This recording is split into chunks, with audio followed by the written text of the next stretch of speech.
Então, gravando a partir de agora a nossa segunda aula de Economia Clássica do dia 14 de maio de 2021. Bom dia a todos. Vamos lá. Pessoal, como vocês sabem, essa hora semanal ela é mais reservada para dúvidas, tá? Eu não sei, na medida em que vocês estão avançando na leitura daquele texto base, que eu chamo de texto base, um resumão da disciplina. Então, se alguém tiver aí algum questionamento, alguma dúvida, vocês já devem ter visto lá no SIGA que já tem uma tarefa ali agendada para entrega no dia 20 de maio, que é a próxima quinta-feira.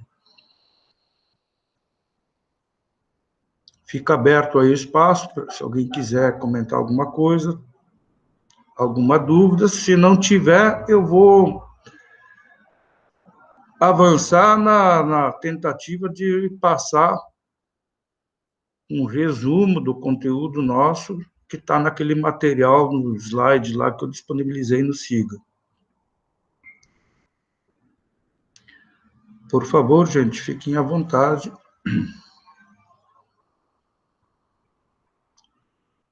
Ok, então. Eu vou compartilhar com vocês, então, a tela lá do slide. Ontem, só antes de compartilhar, eu vou comentar que ontem vocês viram lá no grupo do WhatsApp, da disciplina, que um colega, eu não sei se ele está presente, Sérgio Henrique, vamos ver. Sim, professor, estou presente. Primeiramente, bom dia. Bom dia, Sérgio. O Sérgio disponibilizou lá no WhatsApp um PDF de um livro de História do Pensamento Econômico, do Stanley Bru, e está disponível para quem quiser baixar no PDF. Eu dei uma olhada rápida ontem à noite e agora de manhã também baixei no computador o PDF, e sim, pode usar como texto base, sim. História do pensamento econômico e economia clássica são duas disciplinas mais ou menos semelhantes. No nosso curso, a diferença é que a história do pensamento econômico é obrigatória e essa que vocês estão fazendo, de economia clássica, ela é eletiva, é uma das 10 eletivas do curso. Então, para concluir o curso, vocês precisam fazer uma determinada carga horária de disciplinas, e dentre as, acho que são 48 disciplinas, 10 são eletivas. Essa é uma delas, tá? Então, vocês concluindo essa, vocês têm outras 9 ao longo do curso, 9 eletivas para concluir. Então,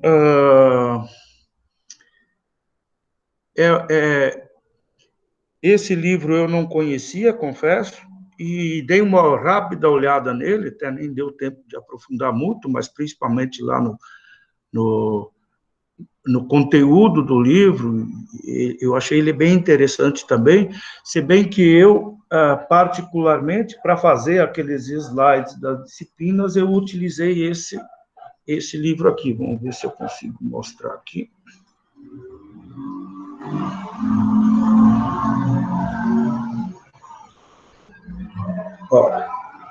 É da coleção dos economistas, a história do pensamento econômico, do Robert Heilbronner.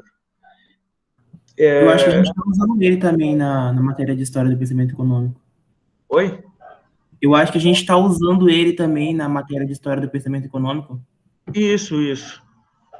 Que, na verdade, a história do pensamento econômico e a economia clássica trata das teorias dos principais autores clássicos, entre eles os liberais e os da corrente socialista, né? Então, eu tenho, quando eu fiz a graduação, eu comprei a coleção dos economistas, e esse aqui, ele resume as teorias de todos os autores clássicos, né? Só que, olhe, ele é basicamente texto. Com base nesse livro, eu preparei esse material, esses slides, que estão disponíveis para vocês aí. E, na verdade, eu tenho a coleção toda, ela são, acho que são 11 ou 12 obras, que são os originais dos autores, né? Eu tenho aqui A Riqueza das Nações, do Adam Smith, tenho a Teoria Geral do Juro de Emprego, do Keynes, né? Que são os originais, lembrando que são originais traduzidos, né? Traduzidos, alguns do alemão para o inglês, do inglês para o português. Então, nessas traduções, alguma coisa sempre se perde, né?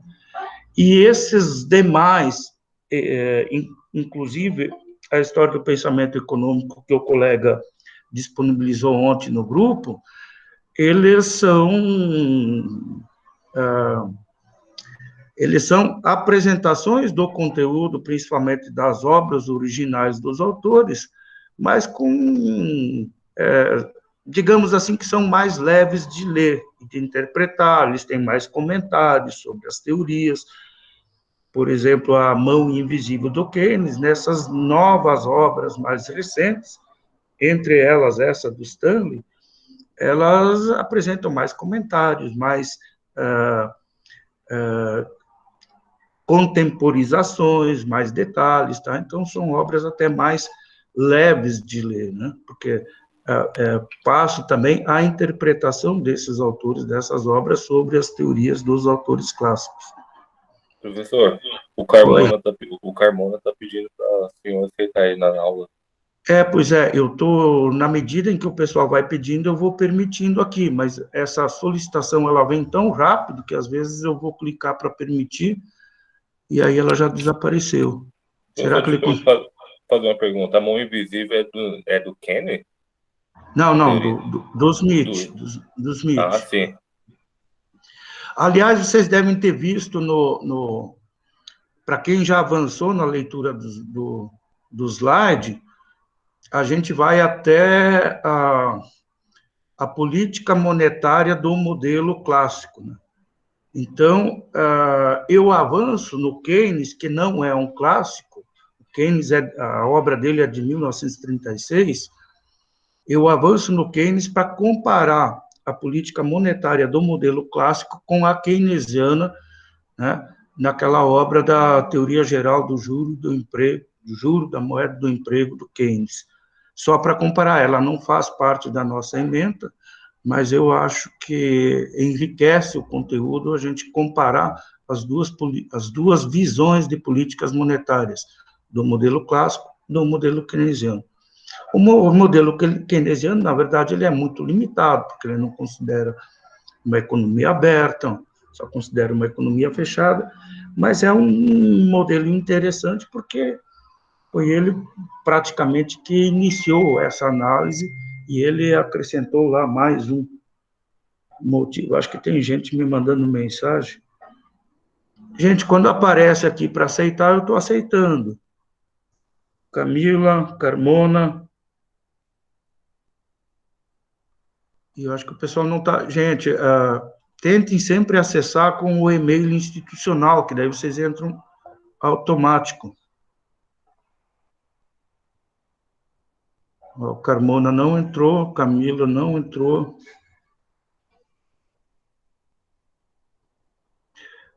Pois é, então eu não sei, o pessoal está dizendo aí que está entrando com o e-mail institucional e mesmo assim não está conseguindo. Não sei se tem algum problema aí técnico do e-mail institucional. Ontem eu sei que eles botaram um anúncio lá que estavam fazendo manutenção no SIGA na parte da manhã. Não sei se isso interfere em alguma coisa. Alguém pediu aqui, estou permitindo. Camila. Seja bem-vinda, Camila.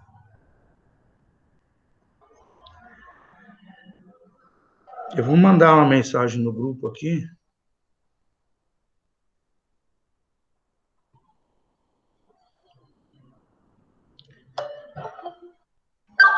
Mais alguém aqui? Permitir. Bom dia, Letícia. O pessoal estava entrando no link errado, professor. Pois é. Acho que era o primeiro link que o senhor mandou.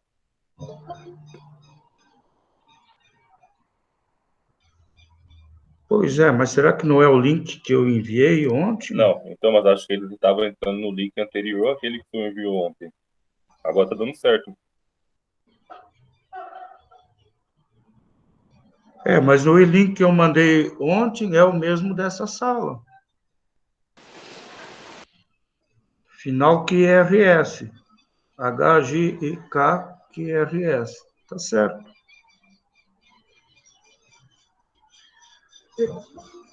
Ó, mais alguém aqui.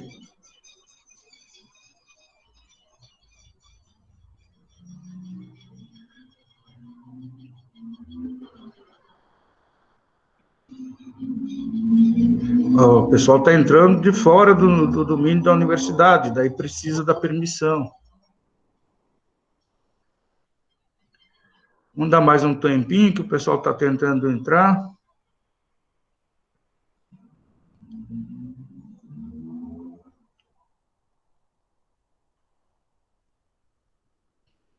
Felipe, de fora.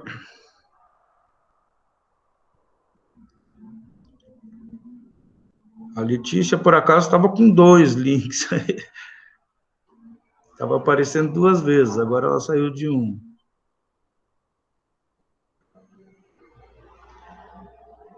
Bom, estamos com 20. Eu percebi, olhei no SIGA ontem.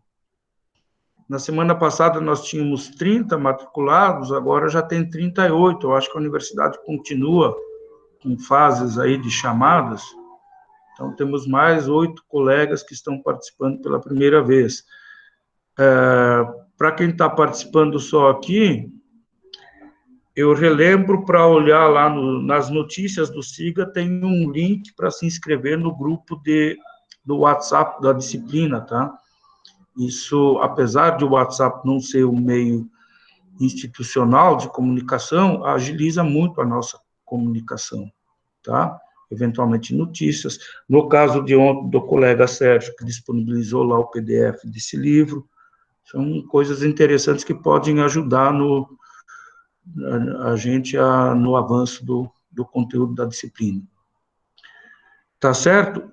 Agora sim, eu vou compartilhar com vocês os slides do texto básico que eu disponibilizei para vocês. Lembrando que isso é um resumão, tá, gente?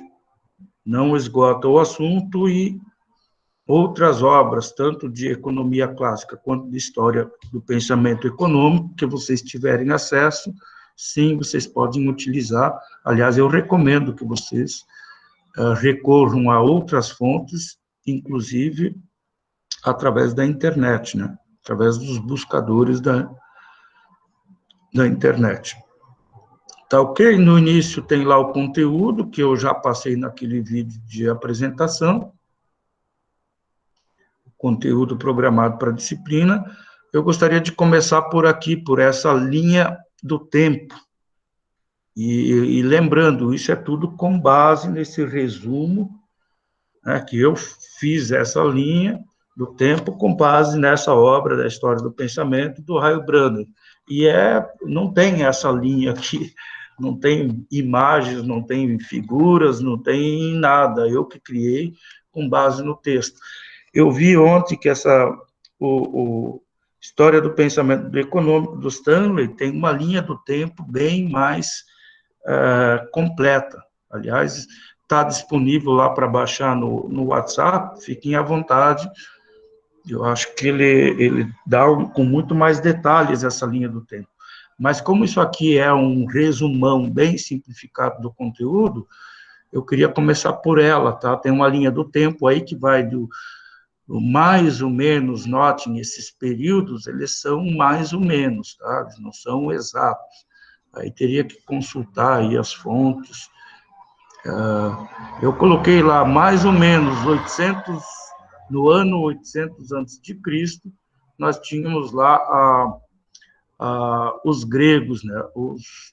A cultura predominante dos gregos ali.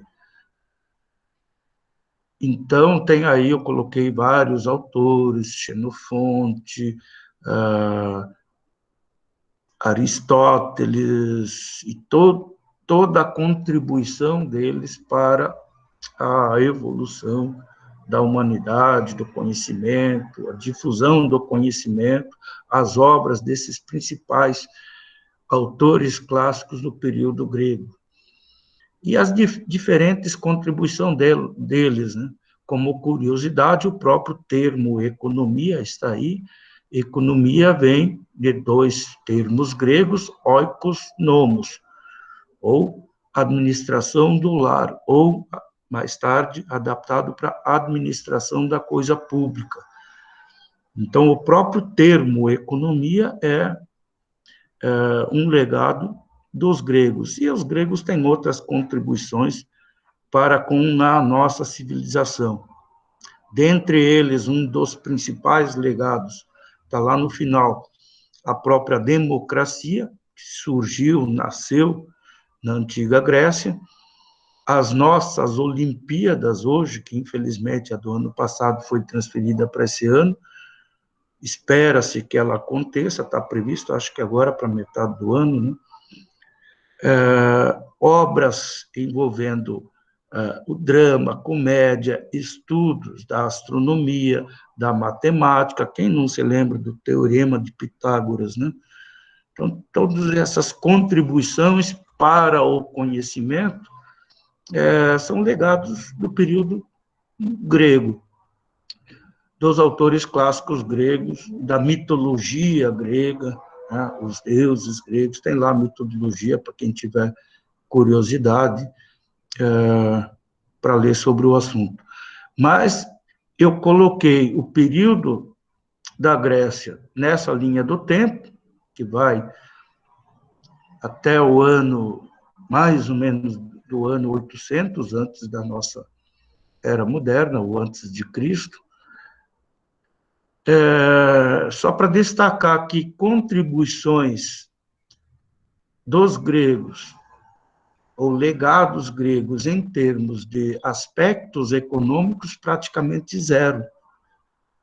E lembrando que no período dos gregos existia economia, existia moeda, existiam castas sociais, tinha escravos, tinha senhores, esses escravos eles tinham um custo, eles eram comprados, e do aspecto econômico, praticamente eles não deixaram contribuição nenhuma. Aí nós avançamos na história, chegamos no período dos romanos, no qual fica lá pelo ano zero, né, com relação ao nascimento de Cristo, período contemporâneo, no ano zero, o Império Romano, né, estendendo o Império lá para o Oriente Médio, inclusive com Jerusalém, tem várias passagens bíblicas que retratam, tem uma passagem bíblica que Jesus foi traído por 30 e tantas moedas, tem aquela passagem bíblica lá de Jesus, que é questionado lá pelos fariseus, uma espécie de armadilha, mostrando uma moeda com uma face do César. E aí, que é aquela clássica resposta dele, dai a César o que é de César e a Deus o que é de Deus. Portanto, tinha moeda, tinham escravos também, né? Quem não assistiu a esses filmes clássicos aí dos, como é que chama, aqueles gladiadores, né? Tem um clássico aí no cinema, O Gladiador. Esses gladiadores, eles eram negociados, tinham preços, então existia, sim, economia, mas a contribuição dos próprios romanos na área econômica também praticamente zero. Eles eram excelentes engenheiros, excelentes estrategistas militares, mas não nos deixaram muita contribuição no aspecto econômico. E aí, avançando, eu coloquei lá mais ou menos o período do início da Idade Média, que vai de 470 até aproximadamente o ano de 1300. É o período que ficou conhecido como Idade Média. Deixa eu passar aqui, devo ter alguns comentários. Eu coloquei aqui no slide. É o chamado milênio perdido, são 1000 anos praticamente, que a nossa civilização ocidental, ela entrou num período obscuro da nossa história, né? A Idade Média, o início da Idade Média, ela é marcada com a queda de Constantinopla. Constantinopla foi uma cidade erguida lá pelo imperador Constantino, que se converteu ao cristianismo após vencer lá uma batalha muito importante. Ele alega que tenha visto um sinal no céu na forma de uma cruz e que aí ele havia prometido. A cruz liga a Cristo, lembrando que até mais ou menos esse período os cristãos eram clandestinos e perseguidos. Então, após vencer essa batalha, Constantino se converteu ao cristianismo, tornando o cristianismo a religião oficial do Império Romano, que era o império, a bola da vez da época, né? E esse período, ele durou, eu coloquei aqui 1300, mas, salvo engano na história, a queda de Constantinopla, quando um sultão turco, que o avô dele tinha tentado derrubar a cidade de Constantinopla, uma cidade na Turquia, em homenagem ao imperador Constantino. O avô desse sultão tinha tentado, mas só que Constantinopla era cercado por muros muito fortes, era praticamente impossível de derrubar ou de conquistar a cidade. O pai desse sultão havia conquistado e ele tentou e conseguiu, através do reforço lá dos canhões, que utilizavam a pólvora recentemente descobertas ou desenvolvidas pelos chineses. Então, através de poderosos canhões, ele conseguiu derrubar os muros e Constantinopla foi invadida, caiu. Com a queda, salvo engano, eu acho que o ano que aconteceu isso foi 1453. Então, esse 1300 aí não está nem muito adequado em termos de cronologia histórica. Mas essas datas, esses anos, eles são aproximados, tá? Com a queda de Constantinopla, acontece um fato muito importante para a cultura ocidental, principalmente para os europeus, para os mercantes europeus, que usavam a passagem lá da Turquia para ter acesso às especiarias, às sêdias da Índia e da China. E com os mouros tomando Constantinopla, eles fecharam essa passagem. O resultado é que, coisa de 50 anos depois, as economias europeias, né, as cidades-estados ali no Mediterrâneo, os países, né, ou os impérios, ou os reinos de Portugal, Espanha, Inglaterra, Holanda, buscaram alternativas para ter acesso àquelas riquezas do Oriente. A passagem terrestre fechada, com a queda de Constantinopla, buscaram alternativas nas navegações, dar a volta pelo Cabo das Tormentas, lá no sul da África, para via mar ter acesso às riquezas da Índia e da China, especialmente. E nesse movimento das grandes navegações é que, por acaso, o Brasil foi descoberto em 1500, né? 22 de abril de 1900, por Pedro Álvares de Cabral. 8 anos antes, como é que é o nome lá do navegador italiano que descobriu a América lá, né? Agora me fugiu o nome dele. Aí nós temos um período mercantilista que vai da queda de Constantinopla até o período dos clássicos, que aí está o ano específico, esse ano é exato mesmo.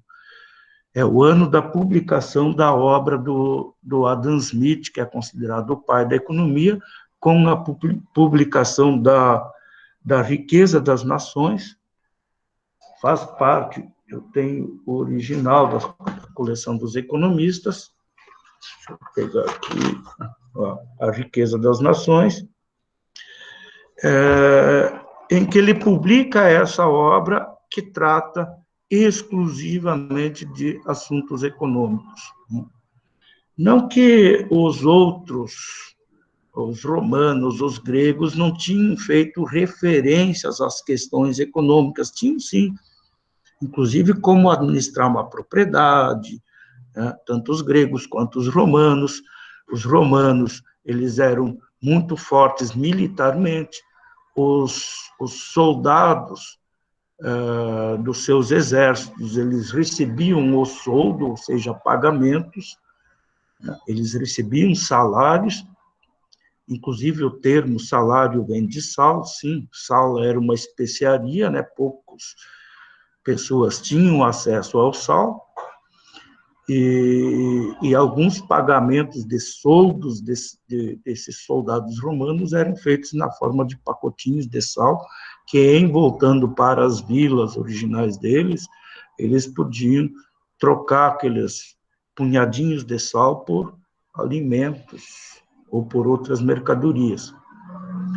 Então, o período clássico começa assim, em 1776, coincidentemente, o período que marca a independência dos Estados Unidos da América com relação à Grã-Bretanha e à Inglaterra. Os Estados Unidos eram colônia dos ingleses e, na guerra da independência deles, eles conquistaram a independência naquele ano. E aí a gente avança no período clássico até Keynes para comparar as políticas monetárias, tanto do período dos clássicos, quanto dos períodos quanto da política monetária no modelo keynesiano. O Keynes, sim, apesar do modelo keynesiano ser muito limitado, muito restrito, ele dá uma contribuição importantíssima. Lembrando que a obra do Keynes, a Teoria Geral do Emprego, do Juro e da Moeda, de 1936, lembrar que com a creche das bolsas do mundo, e principalmente da Bolsa de Nova York, em 1929, o mundo estava numa profunda recessão, em 1936. E a obra do Keynes vem explicar o motivo, por que as empresas produziam e os seus produtos ficavam em estoques e os consumidores não tinham acesso ao consumo. Isso gerava desemprego, muita gente, empresários falidos, se jogando de prédios, se suicidando, enfim, foi um período bem crítico na história do capitalismo.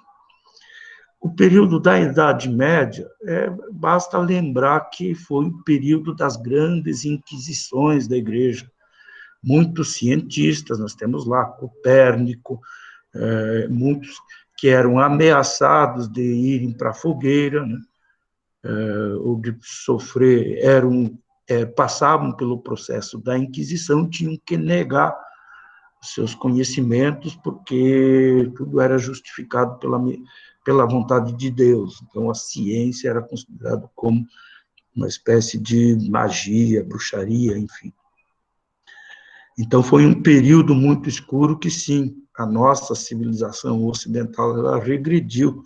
O conhecimento, muitas obras, a biblioteca lá de Constantinopla foi incendiada, muitas obras que eram consideradas blasfêmias foram queimadas e perdidas para sempre, sim. E, infelizmente, a gente tem que reconhecer que foi... Por isso que é chamado do milênio perdido. Imagine 1000 anos, gente. O avanço do conhecimento engatando uma ré, né? Período de opressão, as pessoas não podiam se manifestar, os artistas não podiam expor as suas obras, os poetas só podiam fazer poesias que diziam referências ou louvavam a Deus, etc., porque senão eram considerados blasfêmias. Então, foi um período muito lamentável, infelizmente. Em seguida, nós temos o período mercantilista, aí sim, como está aí no texto, já tinham algumas preocupações explícitas sobre a questão de acumulação de riquezas. Lembrando que no período de mercantilista, que ficou marcado como período mercantilista, a principal característica desse período é a descoberta do Novo Mundo. Sim, até então se desconhecia, oficialmente, segundo nos diz a história oficial, que se desconhecia a existência da América, tanto a América do Norte, Central e América do Sul. E com essas descobertas, os principais países com frotas de navegação passaram a ocupar esses novos territórios na forma de colônias. E aí, na forma de colônias, exclusivamente extrativistas. Os portugueses em grande parte, toda a América Central, América do Sul, com exceção do Brasil, dominado pelos portugueses, e América do Norte, Estados Unidos e Canadá, praticamente divididos aí entre França e Inglaterra. Curiosidade aqui, dos 4 países que ocuparam a América, três países eram latinos, né? As línguas desses países são originárias da última flor do lácio, ou seja, de uma língua morta, o latim. O latim, que hoje é considerado uma língua morta, na época, deu origem tanto ao italiano quanto ao francês, o espanhol e o português. Aliás, o português, a língua portuguesa é conhecida como a última flor do lácio, ou seja, a última flor do latim. E só um país de língua anglo-saxônica, a Inglaterra, no caso, com colônias lá nos Estados Unidos. 13 colônias iniciais, me parecem. E os franceses, com grande parte dos estados, hoje estados americanos, mas principalmente todo o vasto território do Canadá. No Canadá, hoje, o Canadá tem 2 línguas oficiais, né? O francês, em algumas regiões, e o inglês em outras.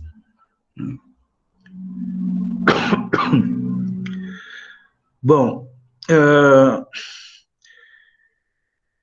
nesse período mercantilista, né, vocês podem consultar as obras de outros autores, aí vocês vão perceber que a ideia central era o acúmulo de riquezas para os países, para as coroas centrais. Então, do Portugal, a história nos conta, praticamente a primeira riqueza que se encontrou no Brasil foi o pau-brasil, que, segundo dessa madeira, dessa árvore, você trabalhando ela, você tirava uma coloração avermelhada, que servia para colorir os tecidos produzidos na Europa. Aqueles tecidos produzidos com base principalmente em algodão, semelhantes a esses sacos de estopas que a gente conhece hoje, aí, para quem conhece um saco de estopa, onde se embala um saco de soja, por exemplo, um saco de milho, praticamente eles têm a cor da planta original, né? E era muito chique, dava muito status você usar uma roupa colorida.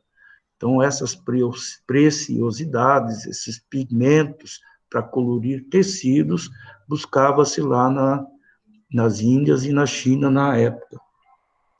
E como não tinha mais acesso, o pau-brasil era uma riqueza aqui da colônia portuguesa. E foi amplamente explorada até a exaustão, praticamente, né? Já as colônias espanholas dilapidavam as riquezas em metais preciosos, né, de todos os países da antiga, que eram antigamente colonizados pela Espanha, da América Latina, principalmente da América Central, do México e de outros países aí, Guatemala, enfim, da América Central, que tinham lá aquelas culturas dos maias, dos incas, dos astecas, que tinham muitos metais preciosos, principalmente ouro e prata, que foram basicamente lapidados. Aí eram navios, frotas de navios, de naus, carregados com esses metais preciosos e direcionados para a coroa, que era a Espanha, lá em Madrid. Então, esse período mercantilista, essa preocupação em acumular, principalmente metais preciosos. E esse período, o mercantilismo, ele é também marcado por transformações importantes, que acabariam afetando, ou, eu diria, em outras palavras, pavimentando o caminho para o surgimento de um modelo de produção mais adiante, já lá no século XVI, século XVII, com o início principalmente com o invento. Será que tem alguém querendo entrar aqui? Vamos ver. Tem. Permitir. Principalmente com a invenção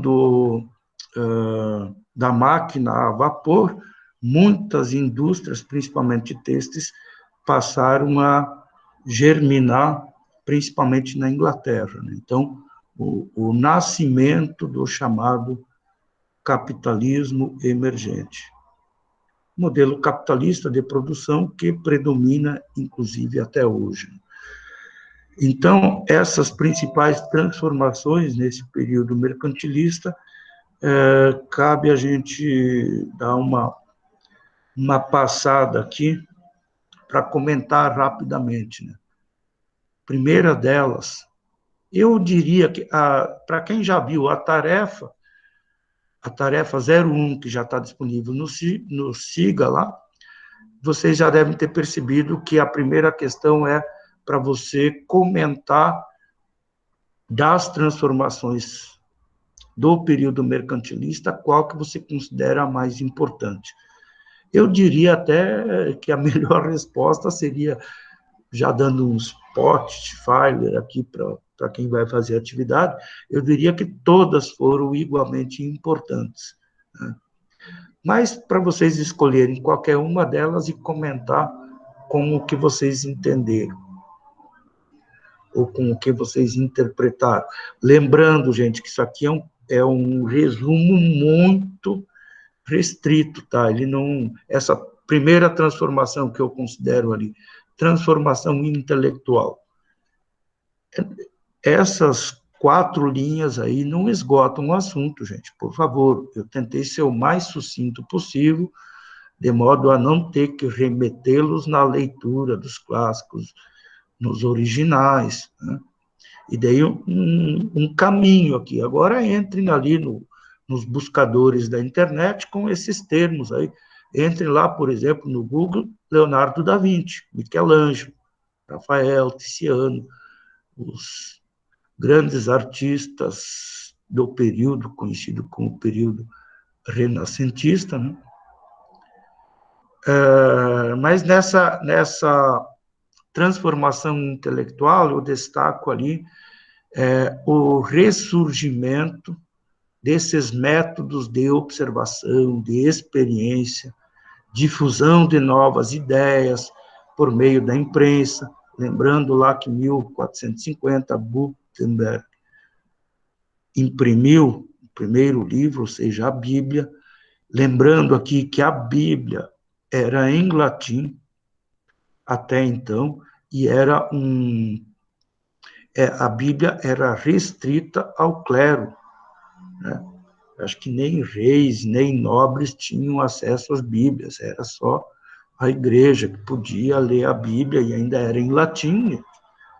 Em latim hoje é uma língua morta, mas qual é o camponês que sabia ler e escrever na língua original deles? Muito poucos. Por exemplo, qual era o francês, o italiano, o espanhol, português, o camponês, que era alfabetizado na língua original de cada país desses. Muito poucos, para dizer próximo de zero, né? Agora, ler e escrever em latim, então, era muito restrito. Então, o livro, que é considerado a palavra de Deus, era restrito a muito poucos, os membros do clero, da igreja. E Gutenberg proporciona uma revolução fantástica, porque ele traduz a Bíblia para o alemão e inventa a prensa lá e imprime as páginas da Bíblia lá, daquela primeira prensa. Tem até na internet, tem fotos no museu da primeira prensa dele. Imagina o trabalhão que não deu para montar uma página da Bíblia. Só que a grande vantagem é que ele rodando uma página, tanto faz se ele roda uma página ou 100 páginas, ou 1000 páginas do conteúdo daquela uma página. Depois rodava a segunda, e assim foi que o acesso à literatura e todo o aspecto religioso da época, você permitir que aos nobres ou as pessoas menos nobres ou até os mais simples tivessem acesso à leitura, isso foi um salto gigantesco para o período. Um segundo aspecto aí são essas transformações religiosas. Lembrando, gente, foi o período que ficou marcado pelo aquele movimento de reformas do Calvino na Grã-Bretanha, no Reino Unido, e de Lutero na Alemanha, ou seja, no continente europeu. Movimento protestante, porque, sim, o que havia, que era prática comum na Igreja Católica da época, era a comercialização de indulgências, né? O nobre pagava para a igreja, pagava antecipado para garantir um lugar no céu depois. Todos esses absurdos aí aconteciam livremente. Além de comercialização de amuletos falsos por parte da igreja. Essa lasca de madeira aqui foi da cruz em que Cristo foi crucificado. Então, todas essas coisas aí que os protestantes se voltaram contra. E foi uma revolução religiosa muito importante também. Lembrando que no período da Idade Média, gente, os camponeses que viviam nos feudos, e os feudos eram aglomerações de casas, enfim, se é que dava para chamar aquilo de casas, em que as pessoas viviam em casebres aí, ao redor dos grandes castelos dos senhores feudais. Esses senhores feudais, eles tinham seu próprio exército, e eles faziam parte de um reino, por exemplo, de uma coroa. Tinha um rei principal, tinha os senhores feudais, cada um com seus exércitos particulares. Os camponeses viviam uma vida, condições de vida, eles tinham que pagar aos senhores feudais, o sistema era de meeiros, né? Por exemplo, o camponês cultivava batata. Quando colhia a batata, metade das batatas que ele produzia tinham que ser pagos na forma de imposto ao senhor feudal que lhe dava proteção e segurança, e que era proprietário da terra. Então, isso, muitas vezes, até 2/3 da produção era uma forma de impostos para o senhor feudal, restando para ele uma quantidade de produto apenas suficiente para ele sobreviver. Eram salários de subsistência, como se diz. E quando um camponês daquele se revoltava contra esse sistema, contra essa exploração, contra a condição de vida dele, contra o trabalho que lhe era desapropriado, esse camponês revoltado, ele tinha que enfrentar a cruz e a espada, literalmente. Por um lado, a espada pela opressão dos soldados do rei, do exército do rei. o rei ou o senhor feudal mandava os soldados dele, ó, vai naquela vila ali que tem um fulano de tal que está meio revoltado aí, está se negando a pagar a parte que lhe é devida, que ele tem que pagar aqui para o nosso império, mini império. E os soldados iam lá e constrangiam esse cara mesmo, ameaçavam, muitas vezes ameaças físicas mesmo, e colocassem em risco a vida desse camponês. Mas digamos que mesmo assim, com a opressão do exército do senhor feudal, esse sujeito se revoltasse, se escondia e continuasse pregando contra o sistema, aí ele se deparava com a cruz. Ou seja, eles eram muito religiosos e muito crentes na fé cristã, e nos sermões dominicais dos padres, eles ouviam sempre o mesmo sermão. Contente-se, meu filho, isso é a vontade de Deus, você está oprimido aqui, mas lembre-se que os últimos serão os primeiros. Lá no reino dos céus você será o primeiro. Então, conforme-se com seu modo de vida miserável aqui. E aí, contra esse argumento religioso, não tinha jeito, os caras mantinham a julga rebaixada e se conformavam com a situação, com essa opressão. E o movimento das reformas, dos reformistas, ele fez o caminho inverso. Os protestantes iam lá na comunidade, no sermão dominical, e olhem, gente, não vão entrar aqui em discussões religiosas, não, pelo amor de Deus, não é esse o objetivo. Eu, particularmente, vocês podem saber, eu sou batizado, sou católico, né? Mas não tenho problemas em reconhecer que houve um período de grandes opressões religiosas que mancharam mais ou menos o período aí desses 1000 anos de escuridão.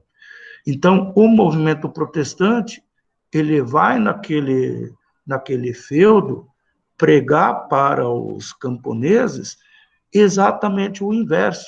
Fulano, você vive numa vida miserável aqui. Como que você vai cuidar das coisas espirituais se o teu corpo está sofrendo, você está passando fome, está passando frio? Lute para melhorar as suas condições de vida primeiro. Mas... Oi. Tem também a questão que as reformas protestantes, elas trouxeram o quê com elas? As escolas. Porque o intuito da reforma protestante era fazer com que a Bíblia fosse acessível para todos os camponeses, né?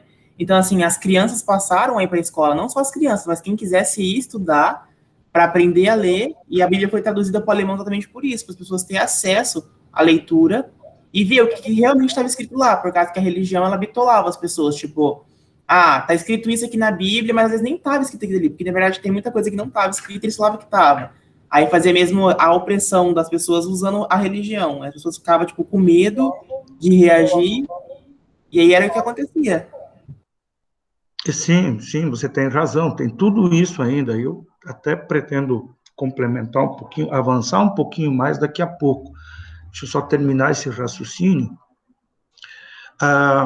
O sermão, então, dos protestantes era o inverso.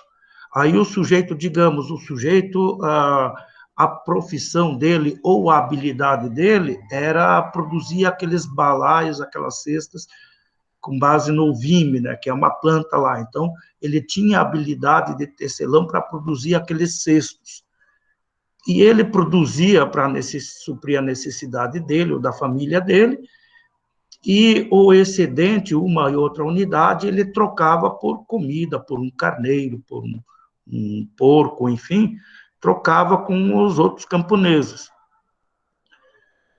Então, os protestantes diziam, sujeito, você está vivendo uma vida lamentável aí, tenta melhorar de vida.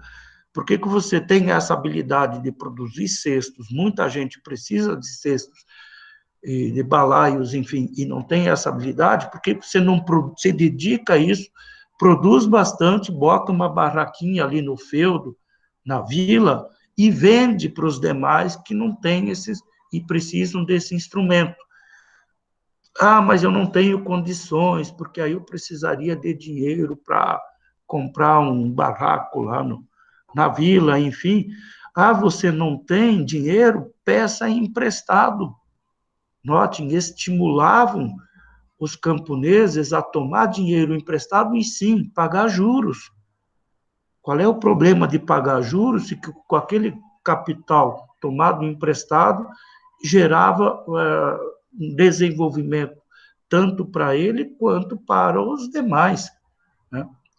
O bem gerado por essa iniciativa privada, por essa produção, não beneficiava só ele que fabricava e vendia, mas sim toda a coletividade que precisava daquele produto, não tinha habilidade para fazer e, portanto, se dispunha a pagar por aquilo para continuar a tocar aí as suas atividades. Então, após o período do movimento dos reformistas, eles condenavam, está no texto aí, eles estimulavam o individualismo. Pasmem, gente, seja egoísta você, não pense na coletividade, que é o que sempre era pregado. Olha, você tem que pensar no bem comum. Não, não pense nos outros, pense em você. Busque a riqueza pessoal sua, para você sair dessa situação paupérrima e quando você tiver uma vida confortável. Tem aquela expressão em latim, mens sana in corpore sano, ou seja, a pessoa tem uma mente sã e pode pensar, se dá o luxo de pensar em coisas espirituais, por exemplo, se o corpo dessa pessoa também estiver são, não estiver padecendo de doenças, enfim.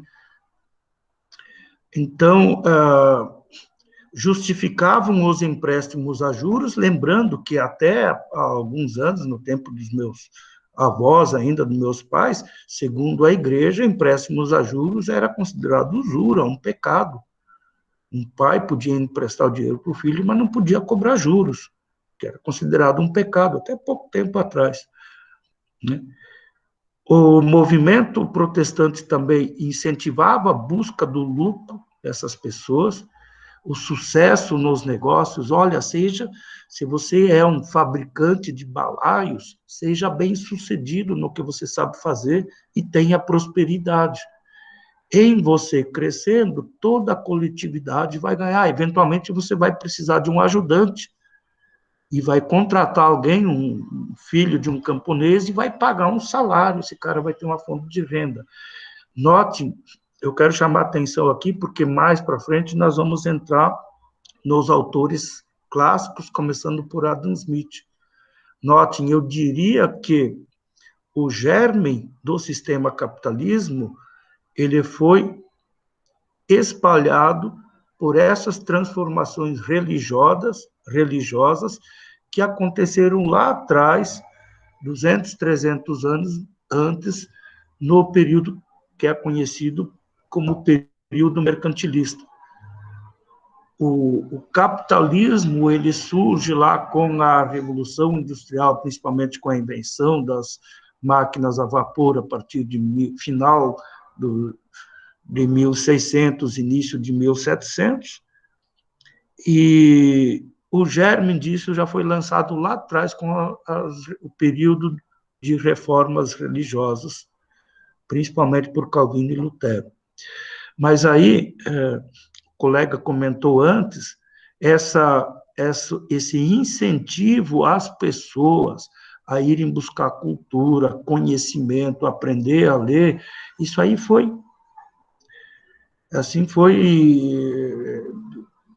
uma transformação extraordinária no período. E aí eu quero ir mais adiante e lembrar também que houve muita, com o movimento reformista, vocês sabem que a Igreja Católica ela ficou dividida, aliás, a Igreja Cristã foi dividida. De um lado, os católicos, de outro lado, as demais igrejas protestantes, né? E essa guerra entre as duas partes do cristianismo, ela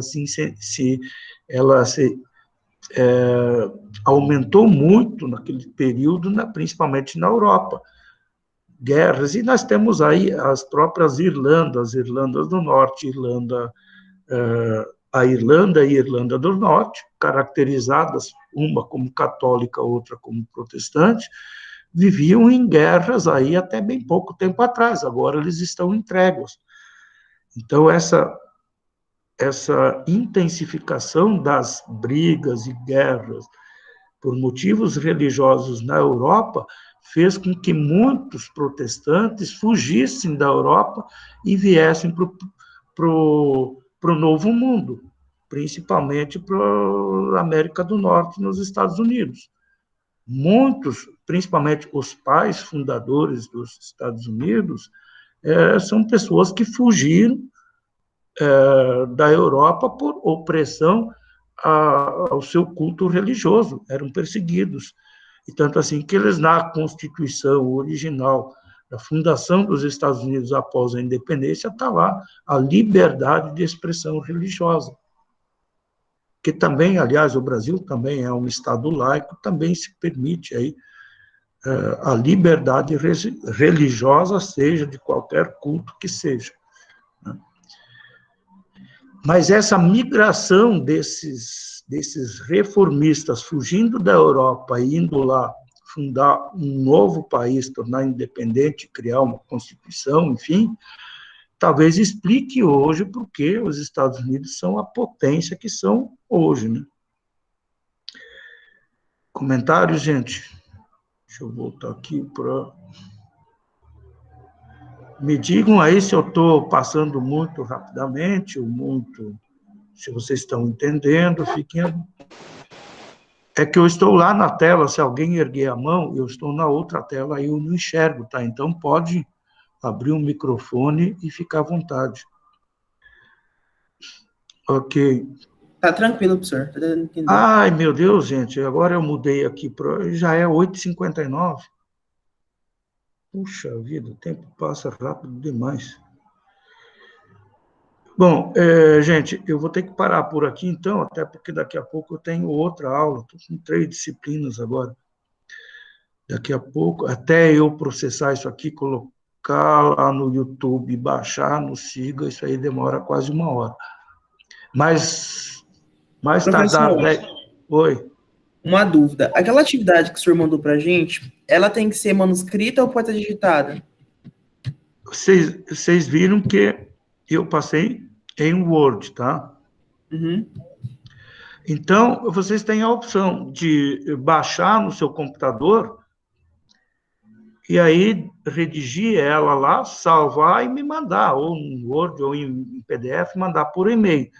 Mas eu sei que muitos de vocês acompanham o conteúdo e não têm um computador disponível e acompanham pelo celular. Então, pelo celular, baixar e redigir lá, fica complicado às vezes, eu entendo. Então, gente, vocês podem pegar, abrir no celular a questão e responder ela numa folha, à mão mesmo, aí bate uma foto dessa página ou dessas páginas contendo a resposta e pode me encaminhar por e-mail, tá? Que, sem problema, gente. Tá? Não vai ter nenhuma restrição, não tem nenhuma exigência, tem que ser em PDF, tem que ser computador, não pode ser à mão, pelo contrário, se for à mão ainda, pelo menos a pessoa escreveu aí. Tá? Mais alguma dúvida aí?